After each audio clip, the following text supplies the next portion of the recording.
orang yang diistimewakan oleh Allah Subhanahu wa taala, yaitu para penghafal Quran. Penghafal Quran yang bagaimana? Satu, yang benar akidahnya. Kedua, yang senantiasa konsisten mempelajari Qur'annya. Yang ketiga, yang senantiasa mengamalkan isi Al-Quran. Tugas kita sebagai seorang thalibul ilmi adalah satu, mencari komunitas yang baik, sehingga kita bisa berkumpul dengan orang-orang baik, sehingga kita bisa mendapatkan syafaat dari orang-orang baik. Kemudian yang kedua, istiqomah di atas jalan thalibul ilmi, ya, berada istiqomah di atas jalan menuntut ilmu dan memaksimalkan seluruh potensi yang ada untuk menuntut ilmu. Itu saja. Komunitasnya orang-orang yang menghafal Quran, ada ustaz, ustazah. Kemudian yang kedua apa? Berada di atas jalan ilmu. Ya, di sini antum mempelajari ilmu. Yang harus antum lakukan yaitu adalah apa? Memaksimalkan seluruh potensi yang ada dalam bertolabul ilmu. Allah Subhanahu wa taala memberikan kelebihan kepada seseorang berlainan antara yang satu dengan yang lain. Ada yang IQ-nya Allah tinggikan, ada yang sedang saja, ya, ada yang sedikit kurang dan lain sebagainya. Ya, maka apa? Ini adalah apa?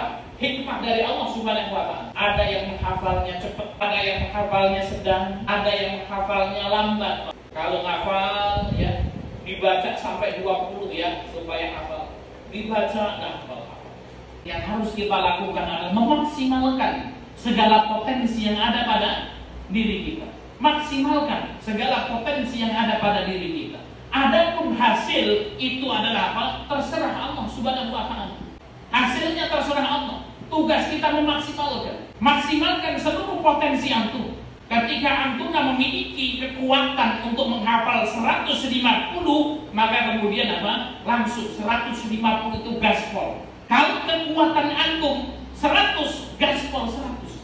Kalau kekuatan antum menghafal 50, maka maksimalkan 50 itu. Perlu kita catat semuanya. Orang yang cerdas bukanlah orang yang cepat menghafal. Orang yang cerdas itu bukan orang yang IQ-nya tinggi, bukan. Tapi orang yang cerdas adalah orang yang memaksimalkan seluruh potensi yang ada pada dirinya. Ini cerdas. Kalau seseorang itu menghafal niatnya ikhlas karena Allah, maka tidak akan pernah dia berputus asa. Tidak pernah dia sakit hati. Sudah, ya Allah Ustaz, sudah menghafal Ustaz, Masya Allah. Yang gak kenal waktu Ustaz. Yang lain tidur, saya sudah menghafal Ustaz. Yang lain istirahat, saya menghafal Ustaz. Tapi hafalan saya sedikit. Ketika maju Ustaz, ya salah-salah, saya pun lupa, dimarah sama ustazahnya. Ustazahnya mengatakan, kamu ini tidak pernah belajar menghafal yang benar ya. Kemudian apa? Dia mundur, akhirnya sakit hati. Ketika masih ada sakit hati di dalam diri kita, berarti kita belum mengikhlaskan semuanya untuk Allah Subhanahu wa taala. Orang yang ikhlas karena Allah, dia yakin perjuangan ini untuk Allah Subhanahu wa taala. Ingatlah, ketika kita mempersembahkan sesuatu untuk Allah, Allah Subhanahu wa taala tidak akan pernah melupakan perjuangan kita. Allah Subhanahu wa taala tidak akan melupakan tangis kita ya dalam menghafal Al-Qur'an. Ya, maka persembahkan segala sesuatunya untuk Allah Subhanahu wa taala. Menghafallah Bisabilul Mukhlasin ini karena Allah Subhanahu wa taala. Walaupun di mata ustazah, di mata manusia, antum adalah apa? Orang yang paling lambat menghafal. Ya, hafalannya paling amburadul kan gitu ya. Ketinggalan jauh sama kawannya, tidak apa-apa. Yang penting kita sudah memaksimalkan potensi yang ada pada diri kita. Dan isbir, kata Imam Syafi'i, ya bersabarlah ya kepada apa? Ya pahitnya atau sesuatu yang tidak mengenakan dari guru-guru kita. Fa inna rusubal ilmi, karena sesungguhnya ya gagalnya seseorang dalam menuntut ilmu itu karena kemudian apa? Dia ya terjadi crash, terjadi cekcok dengan guru-gurunya, dengan ustazah-ustazah. Hormati ustazah.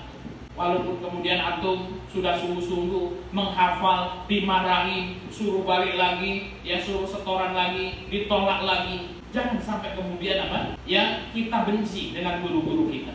Ya sudah, ulangin lagi, besok setorkan lagi, ulangin lagi, setorkan lagi. Sami'na wa ata'na. Kita menghafal karena Allah, kita menghafal untuk Allah Subhanahu wa taala. Biarpun di mata manusia kita kecil, yang penting di sisi Allah Subhanahu wa taala kita besar. ini pesan saya yang kemudian mudah-mudahan bisa menjadi motivasi bagi antum sekalian untuk senantiasa istiqomah di jalan Allah Subhanahu wa taala dalam menghafal Al-Qur'an.